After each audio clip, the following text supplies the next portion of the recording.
বলো তোমার বান্দা যাবে কার কাছে, বলো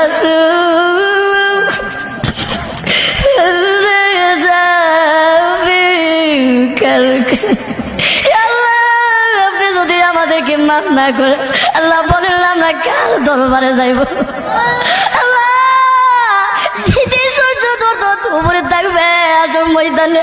আল্লাহ কত মানুষের মাথাগুলো মগজ আল্লাহ গলে গলে পড়বে আল্লাহ ওই কঠিন মুহূর্তে আল্লাহ আপনি আমাদেরকে সকলকে আরো সে ছায়া দান করিয়ে আল্লাহ আমাদের সকলকে বিদায় হিসাবে জান্নাত দান করিয়ে আল্লাহ আপনি আমাদের সকলকে মাফ করিয়া দেন আল্লাহ মৃত্যুর আগে আসার আগে আগে আমাদের সকলকে মাফ করিয়া দেন আল্লাহ কবরবাসীরা দুনিয়ার আল্লাহ যদি তোকে আল্লাহ আমাদেরকে বলিস না